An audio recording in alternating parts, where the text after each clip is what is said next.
I'm asking this question without notice because I have asked before and I've got an answer and a look.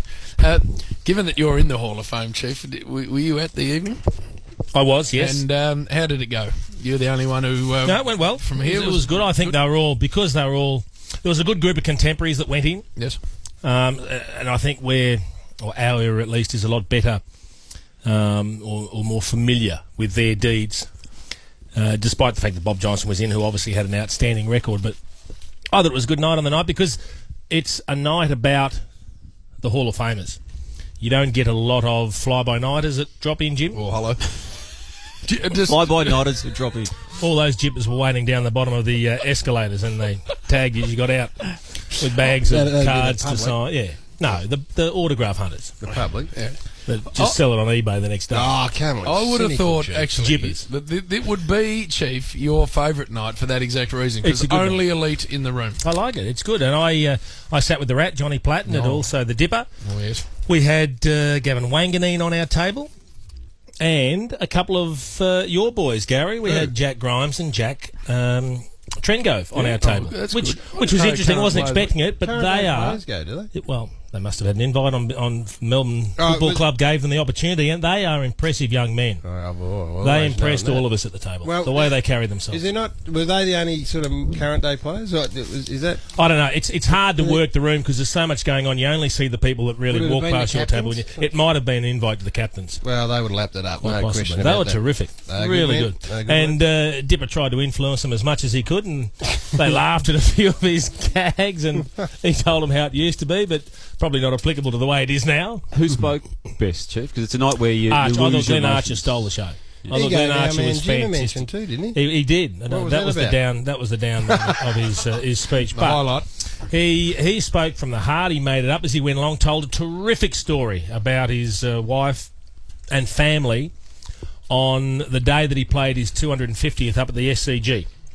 They were getting... He took the family, the wife and the kids up there, and a big day for him, and so they were there, and he thought at least there'll be some familiar faces in the crowd supporting him.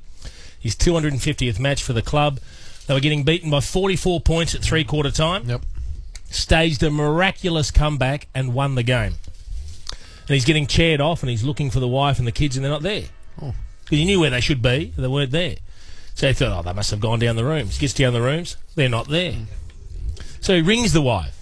He goes, "Where are you?" She goes, back at the hotel." He goes, "What are you talking about?" He said, "Well, you're getting flogged. We weren't going to sit there and The beautiful league. Hey, this is what am I like?" He goes, "But we won." She goes, "Bull dust." Straight over the phone. He goes, "No, we actually did." She missed it. It was hilarious. Had given up and gone back to the hotel. Very funny. And look, he spoke extremely highly of Dennis Pagan. Yep. His great mates at the club, Lee Colbert, Anthony Stevens, those sort of blokes. So I thought he was probably the best, but they all spoke pretty well. And our man Wayne Crawford? Spoke well.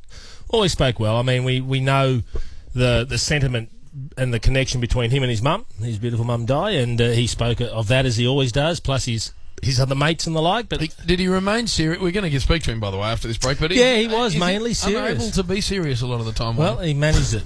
He managed it. We're looking forward to the announcement on Wednesday night to the Hall of Fame inductees because, as it turns out, one of our very dear and close friends was awarded that magnificent honour. When I dipped my toe into the water of coaching, I said there's only one man that I want alongside me as my playing captain, and that man was Shane Crawford, and he's been good enough to join us on the line 2 nights after being inducted into the Australian Football Hall of Fame. Welcome, Shane, and well done. Thank you, Garry, and it was an absolute honour to play underneath you and go back to back over in Ireland and then back to Australia. The first time ever a coach had ever done that, so that was magnificent. That was your leadership. Now listen, you sound a bit weary. Have you only just got home? Did you celebrate long and hard? No, we had a good night. A few of my mates had a really big night, and I did a runner about 2 o'clock. I believe those mates may have been Ben Dixon and Trent Crode. Oh, well, Trent was already wobbling at the start of the night, so I don't know what was going on there. But, it was an unbelievable honour. And when you look around the room and look at the honour board and the people who have been placed in the Hall of Fame, it really, you do have to pinch yourself to to make sure that it's all real and all really happening. Joining the chief, who very much helped me out when I started my football. What about Di, your beautiful mum? We were at Crown there on Mother's Day a couple of weeks ago. She loves getting down there to Crown. She would have been emotional on the night. No, she wasn't at all. No, she was obviously very proud, and when a single mother who brought up 3 boys and did it really tough, and then gave me a chance to go away to boarding school. So, I think it's great that you can give her some kind of recognition, because she's done all the hard yards to give me that chance. So it was nice to actually share it with family on the night. And Wayne, of course, the off-field Hall of Fame, which you were inducted as a legend immediately upon retiring. Did you find anyone else in the room that quite had your capabilities once the game was finished? Early on, yeah. Well, a young man, you get out and have a go, as you do. It's very important, Jim, when you're just trying to find out where, a young country boy, there was a few flying around. Dermot, I saw, had a new girlfriend. Yes. And he's very proud, Dermot. He's very passionate man. He's a bit like a fire blanket. He goes so hard in his relationships. He puts the flame out before you know about it, and then they obviously get sick of him and they move on. But so he's probably Dermot's the best one in the room. He's the only one you saw. What about the 2 blokes you brought, Dicko and Crody? Oh, yes. Ben Dixon was very good in his day. Best I've ever seen, pretty much, as Jason would know. Jason's very good friends with Ben. He used to slay him all the time. A very good record there, but he's got a beautiful wife now and settled right down. And I think he was letting his hair down the other night, just getting out and about and having a good night. So it was good to see. But there was a few floating around.